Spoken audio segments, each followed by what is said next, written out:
Showbiz fanatics, Jeffrey Tam abay nadulas kung sino nga ba ang babaeng kasama nila sa iisang hotel sa Hong Kong. Ang lahat ng yan. But before that, if you haven't subscribed yet to my YouTube channel, please don't forget to like, share, and subscribe at hit mo na rin ang notification bell for more showbiz updates.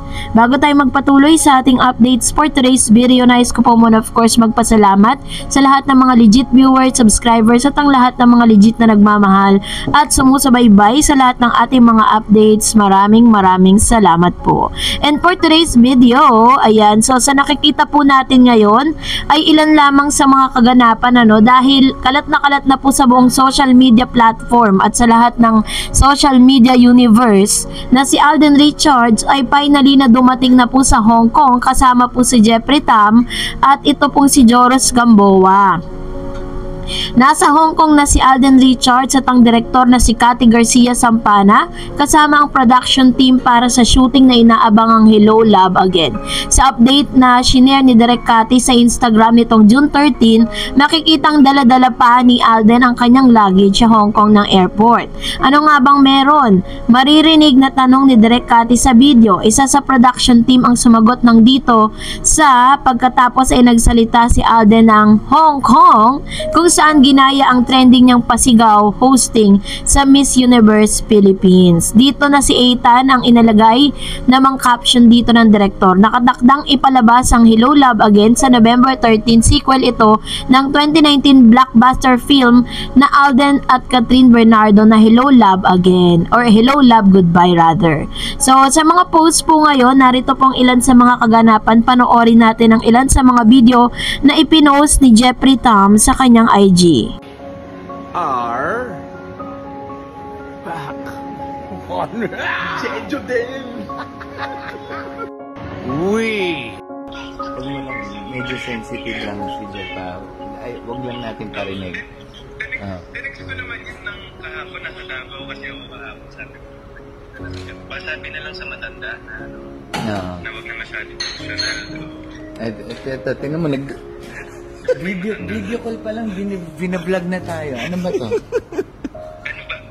Gagamitin mo na naman kami, tapos wala naman kaming royalty dun sa decision. Eh di ngayon pwede na ako mag-down payment. Same hotel. Hindi, ganito. Ewan ko lang kung same. Kasi hindi ko kayo magpalit ako ng Mayat-maya nga ang post nitong si Jeffrey Tam sa kanyang IG account kung saan kasama niya nga ang kanyang dalawang kaibigan o mas kilala bilang Jojeden, ayan, na kung saan si Joros Gamboa, Jeffrey Tam at si Mr. Alden Richards. Sa huling post nga ni Mr. Jeffrey Tam, sinabi niya na nandoon na po sila sa hotel sa Hong Kong. Iisang hotel, one room ang tatlong mga lalaking ito na magkakasama at makikita natin talaga na aabangan natin ang ilan sa mga kulitan, yung mga booking na magaganap dito po sa nasabing itong tatlong ito kasi alam natin kung paano mang-asar yung bawat isa sa kanila.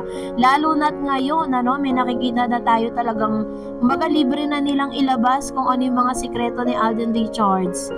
Tingnan nyo po, talagang aabang tayo dyan. Sabi po ng caption niya sa IG, nag-share ng kanyang Instagram ang actor na si Jeffrey Tam sa isang photo kasama ang kanyang Hello Love Again co-star na sina Alden Richards, Joros. Habang sila'y nasa Hong Kong, mukhang nagsisimula na ulit silang mag-taping ng movie. Same hotel, same room.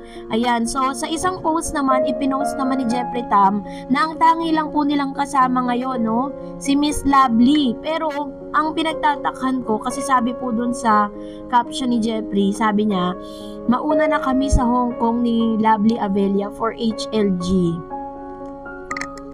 Na may hashtag Hello Love Again. Ayan, so ipinost po yan ni Jeffrey Tam. Parang sinasabi niya na kasama nila si Lovely na naroon po sa isang hotel, pero syempre different room yan. Pero si Lovely lang naman yung sinabi ni Jeffrey Tam na maaaring kasama nila na girls, 'di ba? Kasi sa huling story kasi parang si Miss Catherine Bernardo lang naman yung nag-ibang bansa diba? At naiwan si Ethan dahil meron siyang bar. Pero ito nga, dahil marami nagsasabi, nasa na nga ba si Catherine? No, sinili po natin yung IG niya at ito po yung kanyang ginagawa ngayon dahil talagang tahimik po si Miss Catherine at yun pala, nagpapaganda ng kanyang body, nag-gym, nag-exercise, nagpapapawis to prepare yung kanyang katawan, 'di ba, sa panibagong movie nila. So anyways, ngayon pa lang po talaga ay nakakita na tayo ng napakagandang mga pwedeng mangyari pag magkasama na sila ni Ethan. And at dahil dyan, narito naman ang ilan sa mga komento po ninyo patungkol naman sa ating latest updates. Una nating basahin. Ito pong komento ni Ma'am Celeste Alonso. Sabi niya, conforme yan sa babae kung ibibigay mo talagang sarili mo ng walang kasal. Sa klase ni Catherine na matiisin, lagi din kasama yung nanay niya bilang manager. Sure, hanggang ngayon dalaga pa rin si Catherine. Napakaswerte ng lalaki na destiny niya. Yan, true naman, 'di ba? Kasi parang dun sa last vlog natin, pinatunayan natin na mali ang iniisip ng ilang mga batchers ni Catherine. Kasi parang ang sasakit ng mga sinasabi, lalo-lalo na po yung mga, ay nako, mahirap na lang talaga magbanggit. 'Di ba?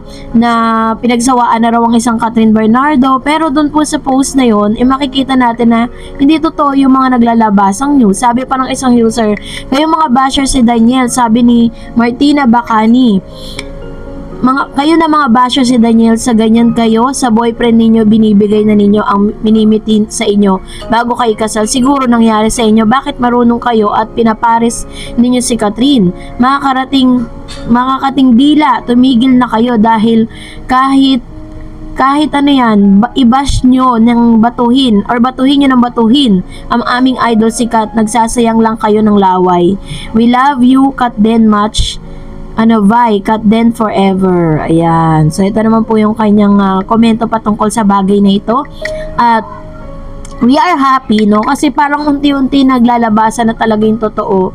At wala na talagang maitatago. At sabi nga na, ang ganyan mga issue kasi, mga parang ang panahon na lang talaga makakapagsabi ng yung kumbaga parang time is the ultimate teller.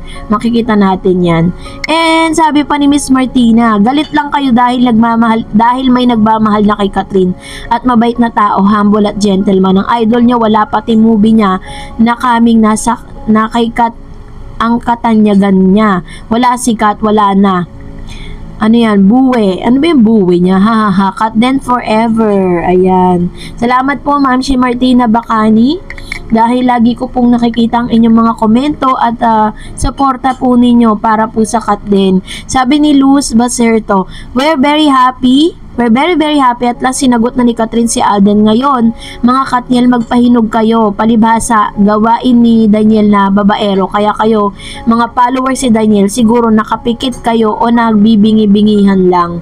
Yun. So, ito naman yung kanyang komento patungkol sa mga bashers. Kasi yung dati kasing supporters po ni Catherine, na ngayon ay kay Daniel na lang sumusupport. Parang sila tuloy yung mga bashers. At the same time, yung mga sumusuporta rin kay Alden at kay, alam nyo na, di rin number 1 bashers. Sabi pa ng isang user. Kaya nga siguro na babae yan si Daniel kasi hindi siya nakapag-chuk-chak chenis kay Catherine. My God! Sabi pa ng isa, hoy, kayong mga Kanyel na lokal, ayusin ninyo mga komento nyo. Huwag toxic kay Kat at Alden. Tama naman. Sabi pa niya, it's okay whatever people think about modern ng lahat. Go, go, go, Kat Den, love forever. God bless. Actually, lahat naman po ng mga salita na ipinupukol kay Catherine, never naman po talaga magre-react yan. So, that's it for today. For more videos and updates, please don't forget to like and subscribe. And please don't forget to follow my Facebook page, Dar Eds TV. God bless everyone!